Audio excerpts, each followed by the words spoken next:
Assalamu alaikum. We are studying the chapter number 3 of biology new syllabus class 9 और जो आज का हमारा टॉपिक है वो है राइबोसोम्स। राइबोसोम्स जो हैं ये टाइनी ग्रैनुलर स्ट्रक्चर्स हैं। ये आप कह रहे हैं कि छोटे छोटे दानेदार जो हैं वो स्ट्रक्चर्स हैं और ये भी सेल के अंदर पाए जाते हैं। राइबोसोम्स जो हैं ये इनका वेरी इंपॉर्टेंट फंक्शन जो है वो क्या है कि ये प्रोटीन की फार्मेशन कर रहे होते हैं। ये वेरी फ्रीक्वेंटली आप कह लें कि बहुत रिपीटेडली ये एमसीक्यूज आता है कि जो राइबोसोम्स का फंक्शन है उसके मतलब बताएं। तो जो राइबोसोम्स हैं उनका फंक्शन ये है कि इन्होंने सेल की प्रोटीन की फार्मेशन करनी होती है। राइबोसोम जो है वो फ्रीली जो है वो साइटोप्लाज्म के अंदर फ्लॉट कर रहे होते हैं, तैर रहे होते हैं और वो फ्रीली भी तैर रहे होते हैं और कुछ जो राइबोसोम्स हैं वो कुछ सरफेसेस के साथ भी अटैच होते हैं। उस सरफेस का नाम जो है वो है रफ एंडोप्लाज्मिक रेटिकुलम। ये भी एक ऑर्गेनेली है जिसके हम नेक्स्ट टॉपिक में पढ़ेंगे। तो जो रफ एंडोप्लाज्मिक रेटिकुलम है उसके साथ भी राइबोसोम जो है वो अटैच हुए होते हैं और कुछ राइबोसोम जो है वो फ्रीली मूव कर रहे होते हैं साइटोप्लाज्म के अंदर। इसकी आगे से कंपोजिशन की बात करें तो जो थर्ड पॉइंट है इसका कंपोजिशन का, उसमें आप देखते हैं कि ये जो इक्वल अमाउंट ऑफ आरएनए और प्रोटीन से मिलके बने होते हैं। इनमें जो है इक्वल अमाउंट जो है वो प्रोटीन की है और इक्वल ही अमाउंट जो है उसकी जो राइबोसोमल आरएनए की जो है वो पाई जाती है। तो जितना प्रोटीन होगा उतना ही जो है राइबोसोमल आरएनए जो है वो इस्तेमाल होता है राइबोसोम की फॉर्मेशन के लिए। राइबोसोमल आरएनए का मतलब है कि ऐसा आरएनए जो कि जिसके अंदर इंफॉर्मेशन मौजूद है कि वो राइबोसोम्स की फॉर्मेशन करेगा, तो वो कहलाता है राइबोसोमल आरएनए। उसके बाद क्योंकि थ्री टाइप्स ऑफ आरएनएज होते हैं, मैसेंजर आरएनए, ट्रांसफर आरएनए और राइबोसोमल आरएनए। आरएनए खुद भी एक जेनेटिक मटेरियल है। तो जिस तरह डीएनए एक जेनेटिक मटेरियल है तो आरएनए भी एक जेनेटिक मटेरियल है। तो जो राइबोसोमल आरएनए है उसका मतलब ये है कि जो ऐसा आरएनए जिसके अंदर इंफॉर्मेशन मौजूद है कि वो राइबोसोम्स की फॉर्मेशन करेगा। राइबोसोम्स जो हैं वो मेम्ब्रेन बाउंडेड नहीं होते और इसीलिए जो है वो प्रोकैरियोट्स में भी पाए जाते हैं, क्योंकि प्रोकैरियोट्स में जितने जो ऑर्गेनेल्स पाई जाती हैं तो उनकी मेम्ब्रेन जो है वो रेयरली होती है या होती ही नहीं है। तो इसी तरह जो राइबोसोम्स हैं उन वो मेम्ब्रेन बाउंड नहीं है, तो इसका मतलब कि अब वो प्रोकैरियोटिक सेल्स के अंदर भी पाए जाएंगे। जो यूकैरियोटिक राइबोसोम्स हैं वो उनका साइज जो है वो स्लाइटली बड़ा लार्जर होता है प्रोकैरियोटिक वंस की निस्बत। यूकैरियोटिक राइबोसोम्स जो हैं वो उनको हम ATS का नाम देते हैं, जबकि जो प्रोकैरियोटिक राइबोसोम्स हैं उनको हम 70S का नाम देते हैं। या फर्स्ट ईयर की क्लासेस में देखेंगे कि ये ATS और 70S राइबोसोम्स जो हैं वो क्या होते हैं, इसका क्या मतलब है। तो जो यूकैरियोटिक राइबोसोम्स हैं वो साइज में थोड़े से बड़े होते हैं प्रोकैरियोटिक राइबोसोम्स की निस्बत। अब हर राइबोसोम जो है उसके दो सब यूनिट्स हैं, दो कंपोनेंट्स हैं उसके, वो मिलके तो जो है एक कंप्लीट राइबोसोम की फॉर्मेशन कर रहे होते हैं। दो सब यूनिट जो है वो राइबोसोम, एक आपको ये लार्ज सब यूनिट नज़र आ रहा है और एक आपको ये स्मॉलर सब यूनिट नज़र आ रहा है। तो जब ये अटैच होंगे तो फिर ही जो है वो प्रोटीन की फॉर्मेशन होगी और जो ही एक दूसरे से अलग हो जाएंगे तो प्रोटीन की फॉर्मेशन जो है वो रुक जाएगी। द टू सब units of ribosome unite during the process of protein synthesis. तो ये बात उन्होंने कही है कि जो ये दो सब यूनिट्स हैं ये अटैच होंगे तो प्रोटीन की फॉर्मेशन जो है वो शुरू हो जाएगी। और जब राइबोसोम है फिनिश देयर वर्क, जब राइबोसोम जो है अपना काम खत्म कर लेंगे, प्रोटीन की फॉर्मेशन कर लेंगे, तो ये दोनों सब यूनिट जो है वो दोबारा से एक दूसरे से अलग हो जाएंगे। उसके बाद अगला टॉपिक है एंडोप्लाज्मिक रेटिकुलम का। ये भी जो है वेरी इंपॉर्टेंट ऑर्गेनेली है सेल के अंदर। अभी तक हम जो स्ट्रक्चर्स हमने शुरू किए हैं उसके अंदर हमने राइबोसोम्स के मतलब पढ़ा है, ये एक ऑर्गेनेली है। एंडोप्लाज्मिक रेटिकुलम के मतलब जो हम पढ़ने लगे हैं ये भी एक ऑर्गेनेली है। तो इसकी हम सबसे पहले डेफिनेशन की बात कर लेते हैं। तो जो डेफिनेशन है उसमें कहता है कि ये एंडोप्लाज्मिक रेटिकुलम, इसकी डायग्राम अगर एक दफ़ा हम देख लें तो इस तरह की कुछ डायग्राम इसकी आपको नज़र आ रही है। ये सारी की सारी जो है वो रफ एंडोप्लाज्मिक रेटिकुलम है। सारी की सारी जो है वो एंडोप्लाज्मिक रेटिकुलम है। और इसकी डेफिनेशन जो है वो ये है कि ये एक नेटवर्क है मेम्ब्रेन बाउंडेड चैनल्स का, एक नेटवर्क है मेम्ब्रेन बाउंडेड चैनल्स का जो कि साइटोप्लाज्म के अंदर जो है वो पाए जाते हैं। अब ये चूँकि ये मेम्ब्रेन बाउंडेड है तो इसका मतलब है कि ये जो एंडोप्लाज्मिक रेटिकुलम है ये ऑर्गेनेली जो है वो यूकैरियोटिक सेल्स के अंदर पाई जाएगी। तो मेम्ब्रेन बाउंडेड होने का मतलब ये देखें, ये सारे के सारे चैनल्स आपको नज़र आ रहे हैं, ये सारी के सारी जो आपको लाइंस या लेयर्स नज़र आ रही हैं, ये सारी की सारी जो है वो चैनल्स हैं और ये इनकी अपनी एक मेम्ब्रेन है हर एक की, और ये फैले हुए हैं पूरे साइटोप्लाज्म के अंदर of a eukaryotic cell. It is a network of membrane bounded channels present through the cytoplasm of a eukaryotic cells. आगे हम टाइप्स की इसकी बात करते हैं। तो एंडोप्लाज्मिक रेटिकुलम की जो है वो दो बेसिक टाइप्स हैं। जिनमें जो पहली है वो है रफ एंडोप्लाज्मिक रेटिकुलम और जो दूसरी है वो है smooth endoplasmic reticulum. Rough endoplasmic reticulum की हम बात करें तो रफ एंडोप्लाज्मिक रेटिकुलम जो है वो उसका मतलब ये है कि बहुत से जो राइबोसोम्स हैं वो अटैच हुए होते हैं एंडोप्लाज्मिक रेटिकुलम की सरफेस के साथ। अब आप इस डायग्राम में देखें तो इस डायग्राम में ये आपको कुछ डॉटेड नज़र आ रहे हैं। ये जो डॉटेड स्ट्रक्चर्स हैं ये सारे के सारे जो हैं वो क्या हैं, राइबोसोम्स हैं और ये एंडोप्लाज्मिक रेटिकुलम की सर्फ के साथ जो है वो अटैच हुए होते हैं। तो जब एंडोप्लाज्मिक रेटिकुलम की सरफेस के साथ राइबोसोम्स अटैच हुए होते हैं तो फिर उस एंडोप्लाज्मिक रेटिकुलम का नाम होता है rough endoplasmic reticulum. Numerous ribosomes are attached on its surface. Rough endoplasmic reticulum serve the function in protein synthesis.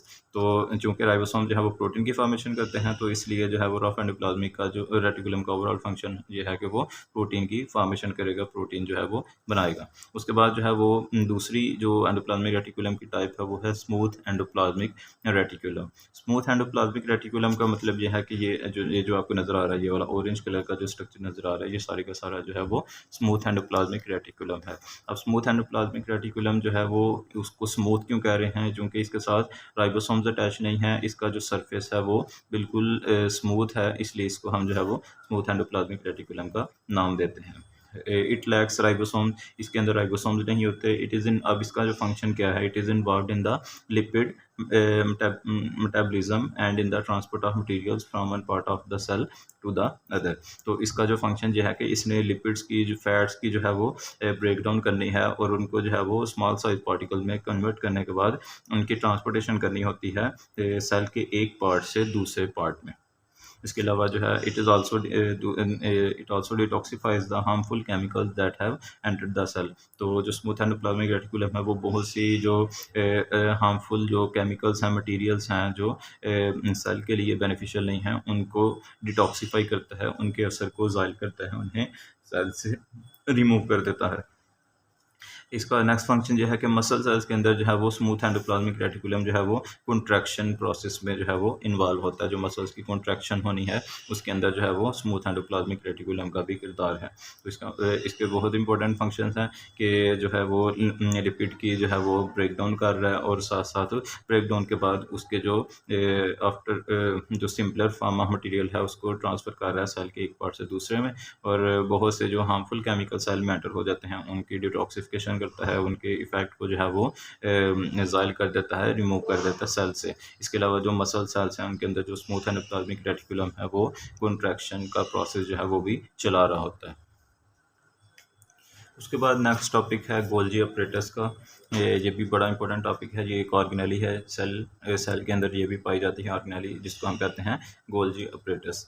एक इटालियन फिजिशियन थे 1898 में, एक इटालियन फिजिशियन थे जिनका नाम है कैमिलियो गोल्जी। उन्होंने जो है वो सेट ऑफ लेटेंट सेल्स जो है वो साइटोप्लाज्म के अंदर जो है वो डिस्कवर किए थे। सेट ऑफ लेटेंट सेल्स का मतलब है कि मल्टीपल जो है वो फ्लैट जो है वो थैलेनुमा स्ट्रक्चर्स थे जो कि एक दूसरे के ऊपर जो है वो लेयर्स की फॉर्म में मौजूद थे। ये आपको डायग्राम में नज़र आ रहा है, ये सारे के सारे जो है वो फ्लेटेंट सैक्स हैं और जो कि एक दूसरे के ऊपर जो है वो पाइल अप हुए हैं, अरेंज हुए हैं। और इन फ्लेटेंट सैक्स को जो है वो उन्होंने सिस्टर्नी का नाम दिया था। और ये भी जो है वो इम्पोर्टेंट डेफिनेशन है कि जो सेट ऑफ फ्लेटेंट सैक्स हैं और ये साइटोप्लाज्म के अंदर जो है वो पाइल अप हुए हैं, इन फ्लेटेंट सैक्स को हम जो है वो सिस्टर्नी कहते हैं। And are stacked over each other and make a structure known as Golgi apparatus. और जब बहुत से जो है वो सिस्टर्नी जो है वो एक दूसरे के ऊपर पाइल अप हुए होते हैं तो उन स्ट्रक्चर्स को फिर हम जो है वो कलेक्टिवली जो है वो गोल्जी अपरेटस या गोल्जी कम्प्लेक्स का नाम देते हैं। इस एक जो है वो सिस्टर्नी को हम जो है वो, इससे एक जो फ्लैट लाइक स्ट्रक्चर है इसको हम जो है वो सिस्टर्नी कहते हैं। ये भी सिस्टर्नी है, ये भी सिस्टर्नी है, ये भी सिस्टर्नी है, लेकिन जब हम कलेक्टिवली इनकी बात करेंगे तो ये बहुत सी सिस्टर्नी मिलकर तो एक गोल्जी अपरेटस बना देंगे। इस गोल्जी अपरेटस को हम गोल्जी कम्प्लेक्स भी कहते हैं।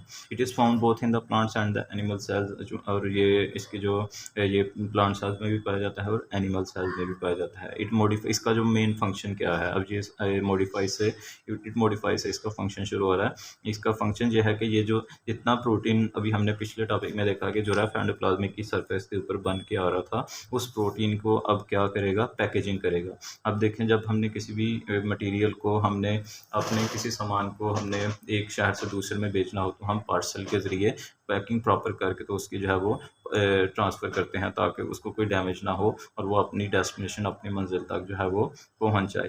तो इस तरह ये जो प्रोटीन्स हैं, ये रफ एंडोप्लाज्मिक रेटिकुलम से जो आ रहे होते हैं, उनको ये सारे ये गोल्जी apparatus जो है वो पैक कर रहा होता है into the small membrane bounded sacs, जिनको हम गोल्जी वेसिकल्स का नाम देते हैं।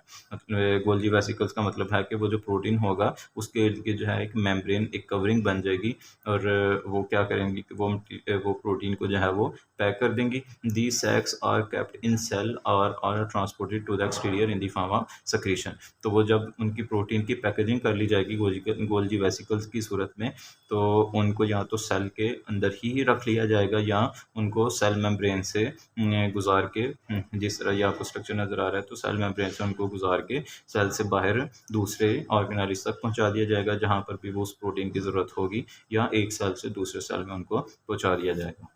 तो इसकी अगर हम डायग्राम की बात करें तो एक दफ़ा डायग्राम को हम समझ लेते हैं कि ये आपको जो नज़र आ रहे हैं, ये फ्लैटेंड जो स्ट्रक्चर्स नज़र आ रहे हैं, फ्लैटेंड साइड्स जो नज़र आ रहे हैं, ये सिस्टर्नी है। और जब बहुत से सिस्टर्नी मिल जाते हैं तो फिर वो मल्टीपल सिस्टर्नी मिल जाएं तो फिर वो जो है गोल्जी अपरेटस बन जाते हैं, या उनको गोल्जी कम्प्लेक्स भी कहते हैं।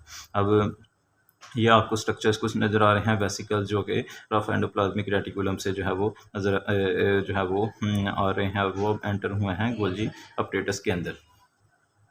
गोल्जी अपरेटस के अंदर जो हैं ये वेसिकल्स अब एंटर हुए हैं। अब ये गोल्जी वेसिकल्स जो हैं, अब ये जो वेसिकल्स हैं, ये अब इन सिस्टर्नी से पास करते करते जो हैं वो आगे जो है वो दोबारा से बाहर निकलेंगे, और इनके इर्द गिर्द जो है वो एक मेम्ब्रेन बनी हुई होगी। अब यहाँ पे जितने जो प्रोटीन आ रहे होते हैं उनकी आप कह लें कि कोई भी मेम्ब्रेन नहीं होती, लेकिन जब जो ही वो इन सिस्टर्नी से क्रॉस करके तो जो है वो बाहर निकलते हैं, तो इनके इर्द गिर्द एक जो है वो मेम्ब्रेन बन चुकी होती है, हर प्रोटीन जो है वो उनके अंदर जो है वो मौजूद होता है। अब ये जो प्रोटीन है, प्रोडक्ट्स फॉर सेक्रीशन, जो कि असल में क्या है, प्रोटीन है। इस प्रोटीन को या तो सेल के अंदर ही जो है वो प्रोडक्ट फॉर इंटरनल यूज जो लिखा हुआ है कि सेल के अंदर ही उसको रख लिया जाएगा, या उसको सेल मेम्ब्रेन आगे जो है वो क्या आएगी, एक सेल मेम्ब्रेन आएगी, और उस सेल मेम्ब्रेन में से अगर वो गुजर जाएंगे तो वो सेल से बाहर चले जाएंगे, और फिर या तो दूसरे सेल को पहुंचा दिए जाएंगे जहाँ पर जिस सेल को भी उन प्रोटीन्स की ज़रूरत होगी। तो इसका जो मेन फंक्शन यही है कि ये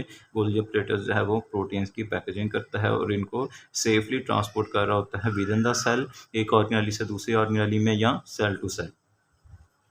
ब्लू बॉक्स में देखते हैं तो 1906 में जो गोल्जी जो साइंटिस्ट था, उसको नोबेल प्राइज़ दिया गया था फॉर फिजियोलॉजी एंड मेडिसिन। ये जो फिजियोलॉजी और मेडिसिन के शोबे में उसको अपनी खिदमात के नतीजे में 1906 में जो है वो नोबेल प्राइज़ दिया गया था, और ये इम्पोर्टेंट MCQs भी है।